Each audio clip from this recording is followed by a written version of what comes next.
Welcome to Sci-Fi Frontier. I'm Dominic, and I'm here with my co-host, Wally. and we're going to be talking about The Mandalorian. So to start this off, I'm just going to say this has given me, reignited my interest in Star Wars, where the new sequel trilogy has almost extinguished it. So I'll let you go first, Wally. What do you think of this? Well, first of all, because we never really talked about Star Wars on this. No, this will probably be the first time Yeah. we've talked about. I don't believe we've done a podcast. No, on we it. haven't. So let's start off by giving just how did you get into Star Wars and like how much of a fan you are of it, and like just kind of give us your what is your background with Star Wars? Well, I think my background's pretty much the same as anyone. I was born in the 70s, and 1977 is when the first Star Wars or Episode 4 came out. So I was around it, but I wasn't. I was so new to the world, I didn't see it for a bunch of years later. But after you did see it, I mean, you get really attached to it really quickly, right? So, so my interest in Star Wars goes to episodes 4, 5, and 6. So, A New Hope, Empire Strikes Back, and Return of the Jedi. And then, after that, you get some of the Christmas specials like the Ewoks Adventure, the Caravan of. Yeah.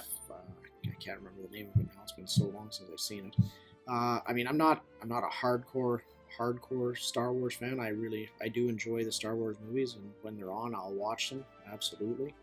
But after the episodes 1, 2, and 3 came out, I don't know. It just seemed like they just started to saturate it, just because it's Star Wars, and because everything Star Wars sells so well, we're going to keep slapping Star Wars on it. It's going to keep doing well. Well, yeah, we got through episode 1, 2, and 3. 1 wasn't great in my opinion. 2 was better. I wasn't overly enthralled with 3.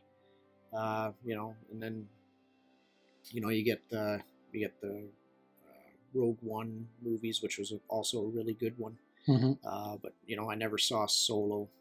Didn't see the Solo movie. I will eventually one day, but at this point I haven't seen it. And then, you get the new trilogy starting up, the third one coming out here in December. But, episodes 7 and 8 were I wasn't really blown away with them. It just seemed like the same. I was hoping for something new, and I really didn't get new. It just seemed to be the same story over again, new technology, new people, different ways of going about it. You know what I mean? The Star Destroyer is now a Star Killer. The Rogue One group is now just one man. I was hoping for more of a transition than what we got, and I really didn't see it. But I've watched them. I don't rewatch them. That's not.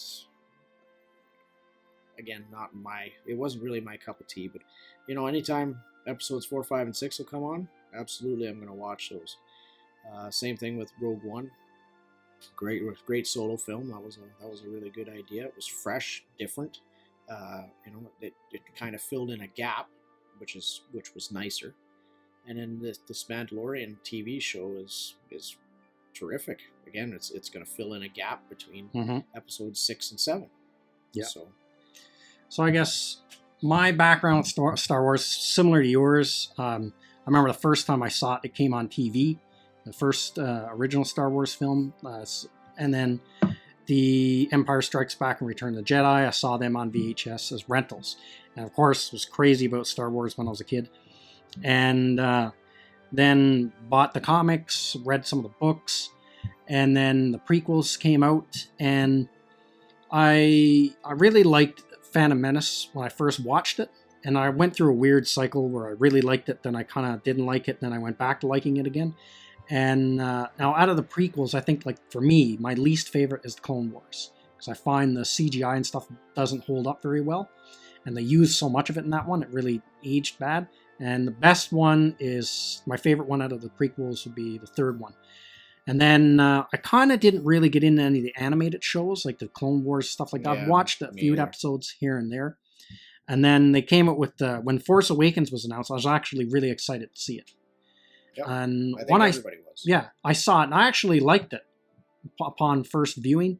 And it kind of, the only thing about it, I find now that I've watched it a few times, I find it's kind of boring compared to the other ones. It's kind of slow moving.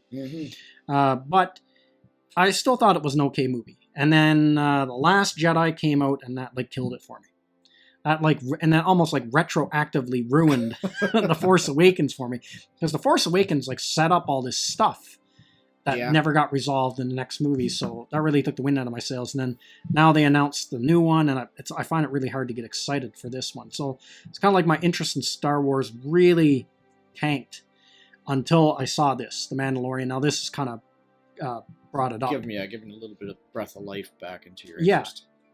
And now this bounty hunter based TV show is something I read about they were going to do like years ago, probably about 10 years ago when Lucas was still in charge of it, but they never ever did do a live action Star Wars show.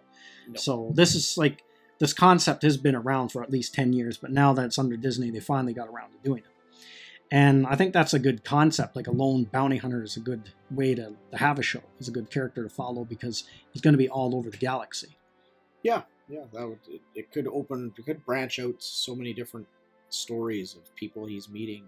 Or, if somebody's a little bit more interesting, they've got another character that's, the crowds, the fan base seems to like this one. Maybe we can offshoot something with this, right? So yeah. So there's been how many episodes? 3 episodes. 3 episodes so far to this point. So now, what did you think of the first episode? It was a good setup. I mean, it didn't. It's not really an origin story per se. It's just, he starts out just collecting a bounty, and I think that pretty much just kind of sets the whole tone for what you expect with this type of a show, right? So, they tried to fool you into thinking he was going to be some kind of a hero savior, and then he beats all those guys up in the bar there, and then he walks over to the guy that he quote unquote saved. Yeah, and then puts a bounty disc down in front of him. Oh yeah, that's okay. So now we know what your real plan is all about here, right? So, but it was a very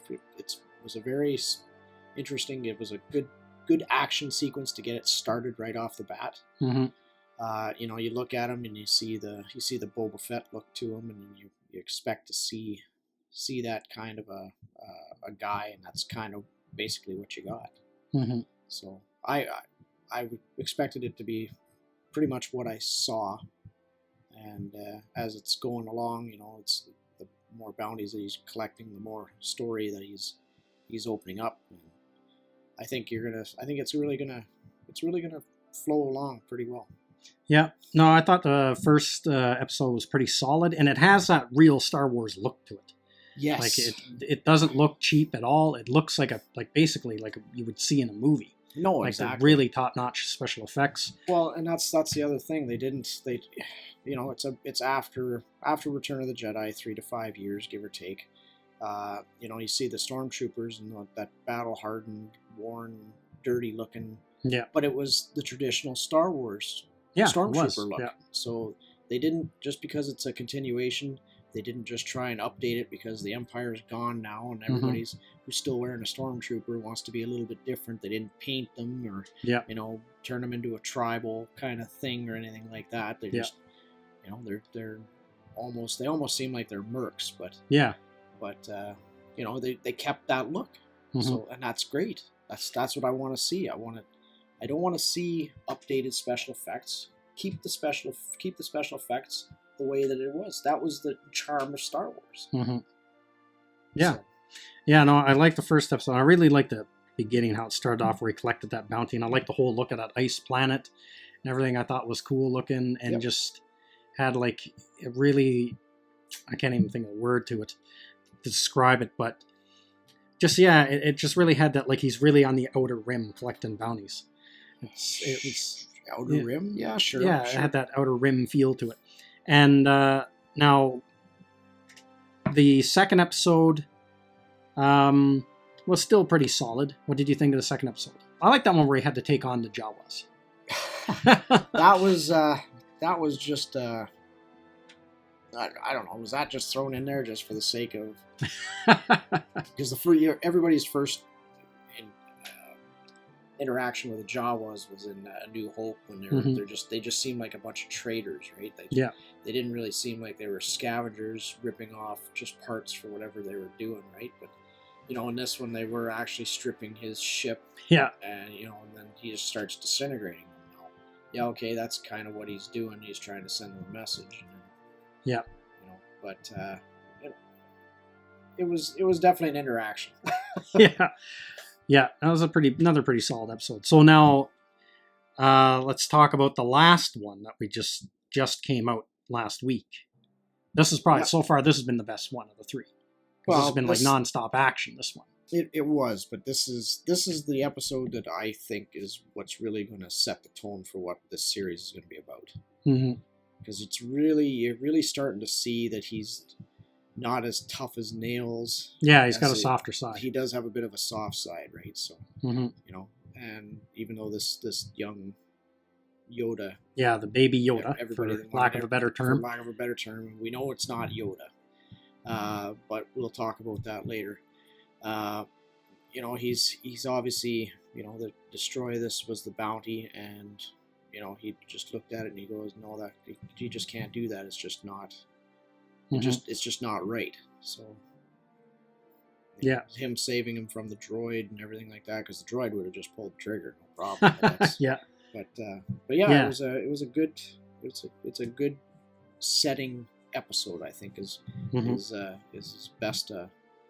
Now, yeah, but it was like I thought that was cool when I wasn't expecting all the Mandalorians to come out of the woodwork and help him. No, that was a surprise. No, because the earlier interaction in the episode, they didn't really seem like they were too fond of him almost. Yeah, like they were. It was very. It was almost like kind of like everyone was on their own kind of deal. Yeah, and it's a guild, but it's not a guild. Like everybody's a part of it, but everybody's just kind of their own.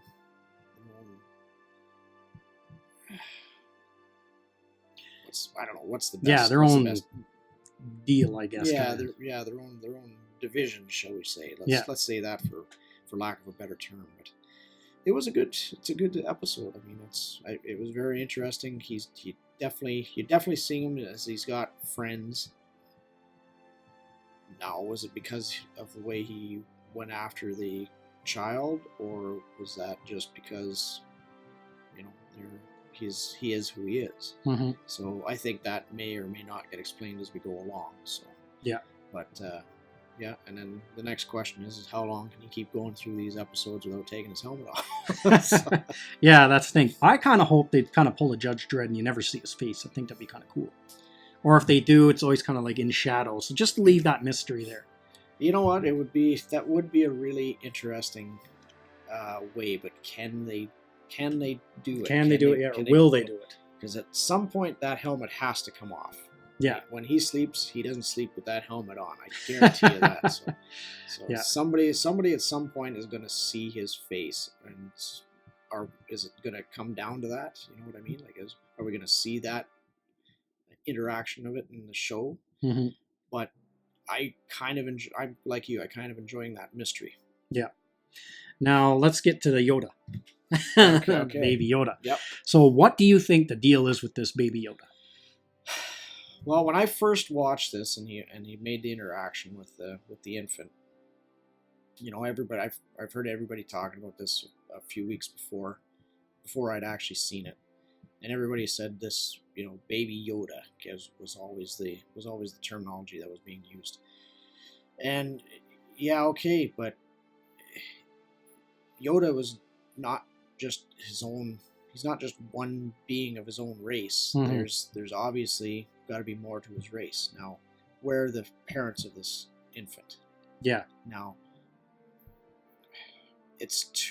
I think it's too far back for Yoda to have had offspring.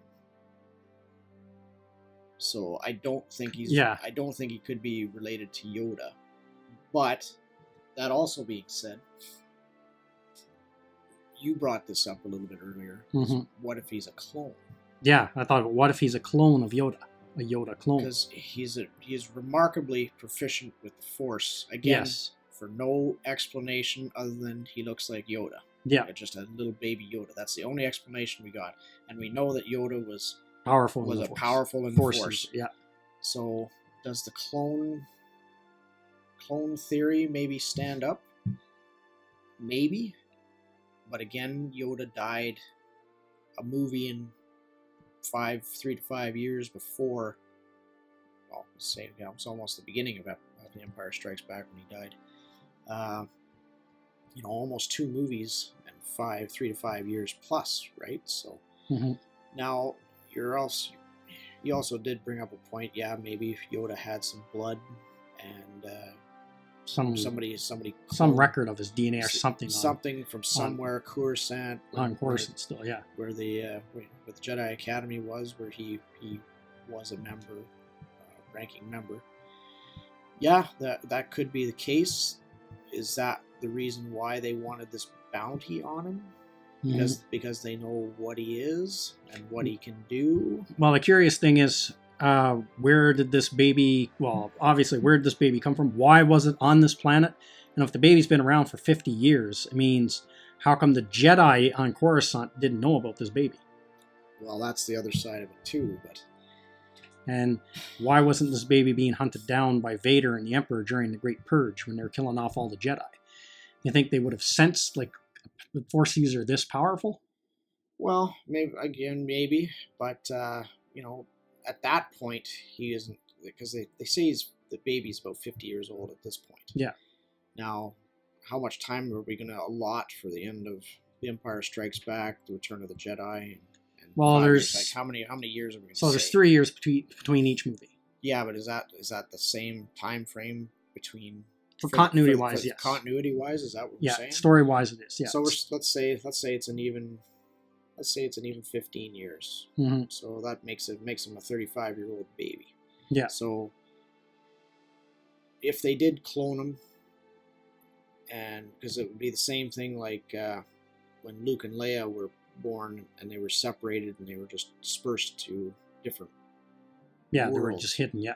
So are they doing the same thing again with this because they know the lineage? That's again, this is all conjecture, right? So yeah.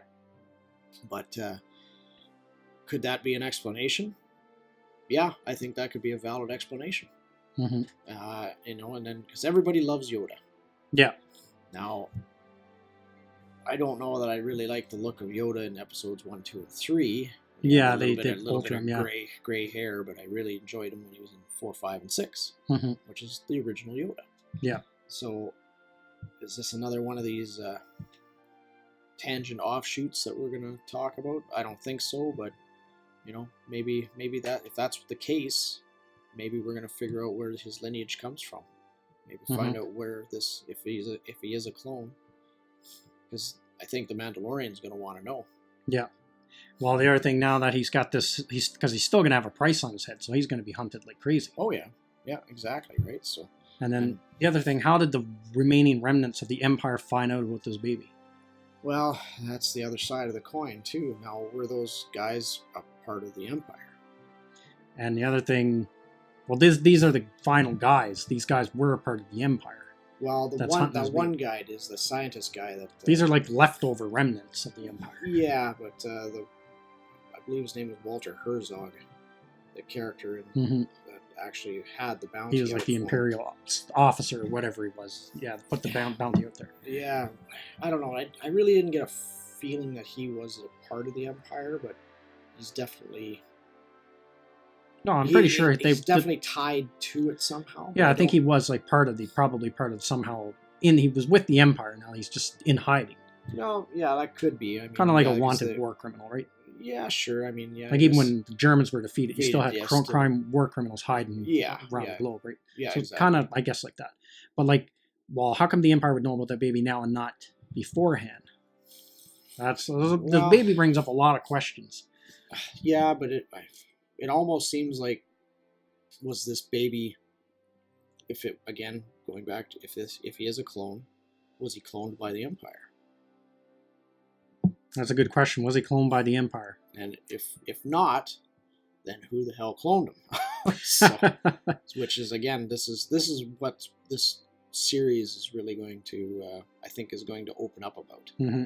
So Now, and the other interesting thing, if this baby is a Force user, wouldn't the safest place for it to be is with Luke Skywalker?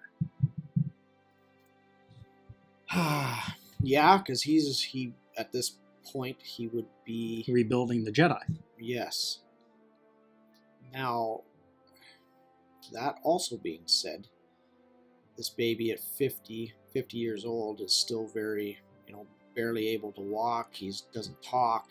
Mm-hmm. He's incredibly Pretty powerful Force powerful, user. He stopped that Rhino. yeah, Dead in its track. picked it straight up in the air and held it there until he collapsed from Exhaustion.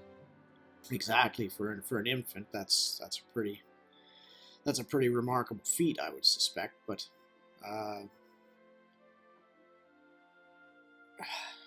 yeah, I don't know.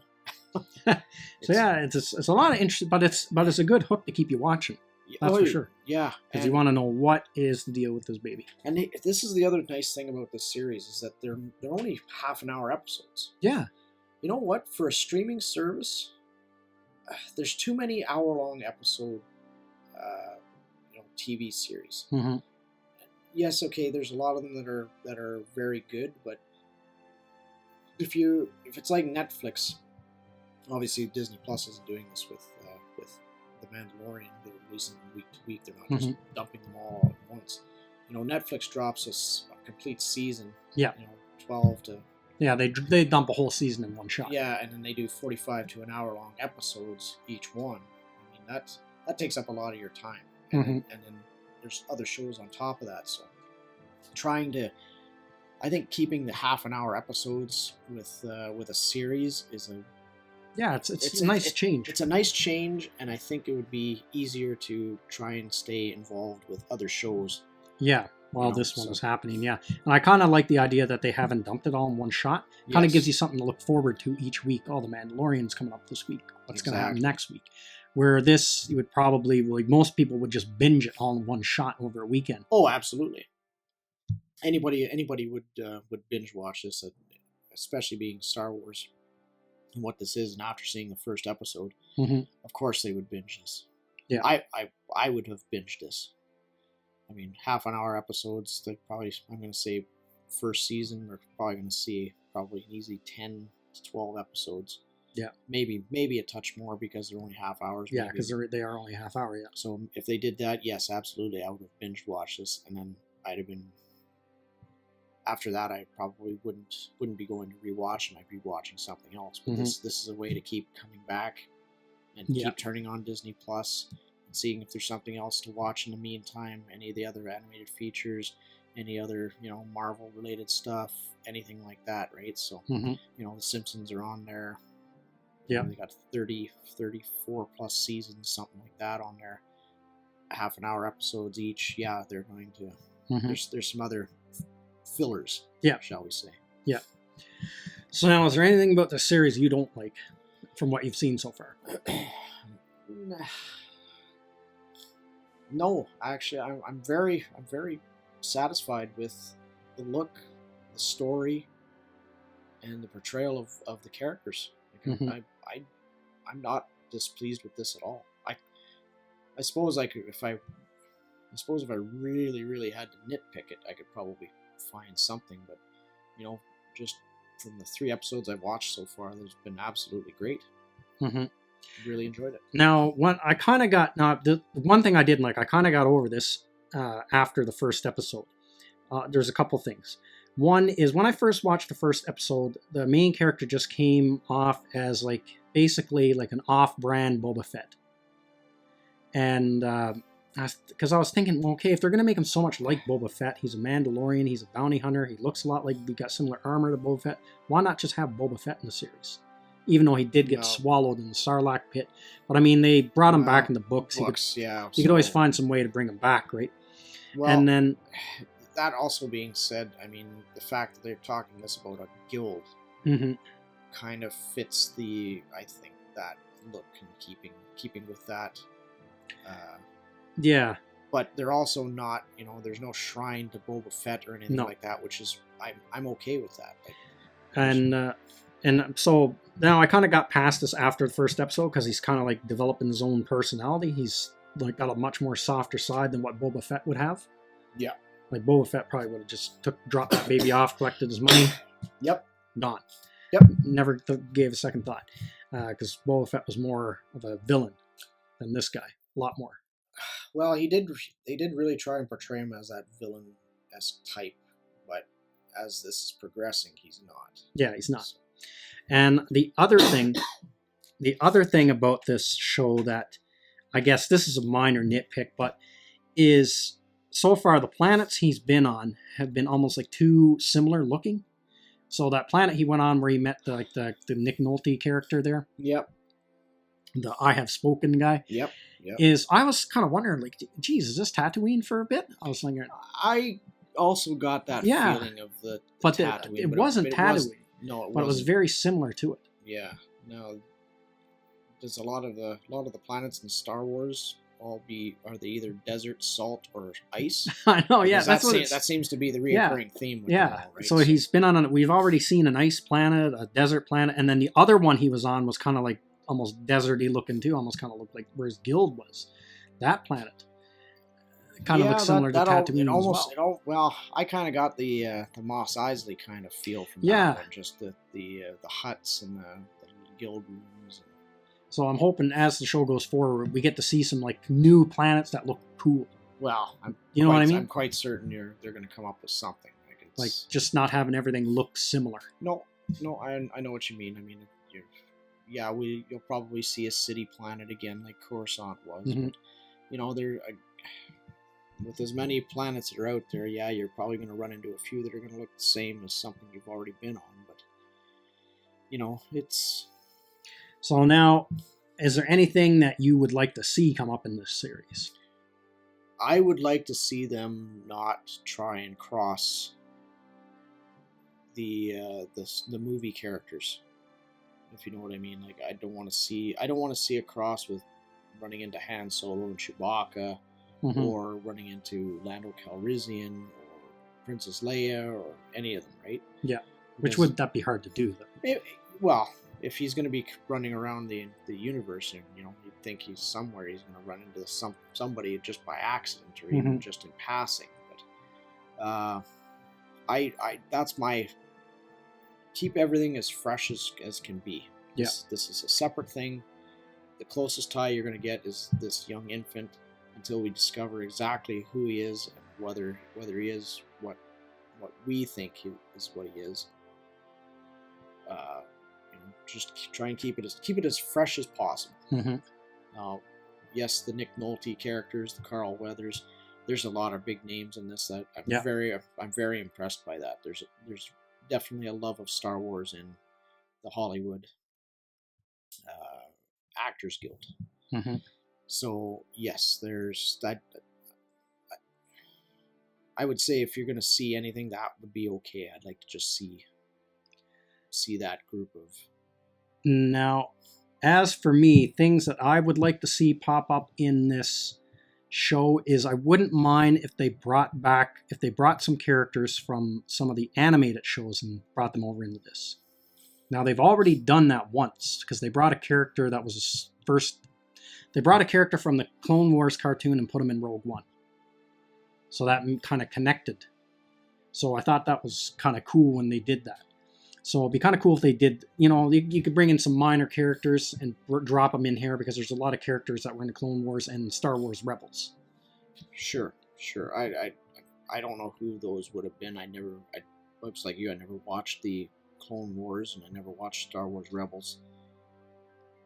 Would I watch them? Yeah, I would, but it's not one of those ones I'm just going to go out of my way to watch. But. Or even if they took some characters from the old expanded universe that were popped up in comics and stuff would be kind of cool too. And had them show up in this series. That would be kind of a good way to... Here's my problem with that. Unless you've read those comic characters or, bits from the novels or descriptions of things from the novels, and you don't know who that is... So I get that argument. You're not going to know what that. You're not going to recognize the Easter egg. Now, yes, that Easter egg being said for somebody who has read all the comics, is a fantastic thing. Me being a Marvel guy, I notice Yeah. all those things. You know, names of characters that are hinted at, or you know, seeing things, you know, little things in the background. I see a lot of that stuff.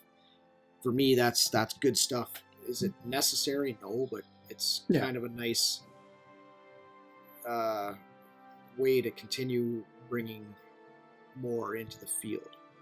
So, but again, are the animated series, the novels, and the comics all the same universe? Well, the Disney has ditched all the comics and novels, but the shows still are canon, and because they've already done it, they've already done this because they brought a character from the Clone Wars and they put him in Rogue One. Okay. It was the Forrest Whitaker character. So, okay. Yeah. So, so that would be cool if they did this with this one. And one I would like to see at some point, and because people are going to start theorizing this anyway, who would win in a fight, this guy or Boba Fett? So it'd be cool if they brought Boba Fett back and had him scrap in an episode. Well, now I know that would be just pure fan wank, but yeah, not necessary. I really don't think that's a necessary thing, unless, you know. Or do you think they should just keep Boba Fett dead? Well, again, I know in the books as well as you do. Again, I never read it, but I know that Boba Fett got out of the Sarlacc pit. Mm-hmm. I know he got out of there, so he's out and around. Now, is he out and around by this point? I don't know. Yeah, but is Boba Fett the bounty hunter? The bounty hunter? Mm-hmm. Because in Empire Strikes Back, when Vader was sending all the bounty hunters out, if Boba Fett was the guy, why did he need all the other ones? Yeah. So, but that's some of the and the other thing, like I said, just to see like some new planets and stuff too introduced, right? Yeah, that's just a nice. They can expand on the universe even more with this guy. Yep. Because it's like takes place right across the galaxy, so you got like literally room for millions of planets that you can introduce in this show. Absolutely. So I guess we'll wrap it up there. So that's everything we got to say in this video. Let us know what you think in the comments section, and we will see you at the next one. Thank you to all of my subscribers, and thank you for watching this video. And if you're new to the channel, like, subscribe, and share. And don't forget to hit the bell icon for notification when new videos are uploaded.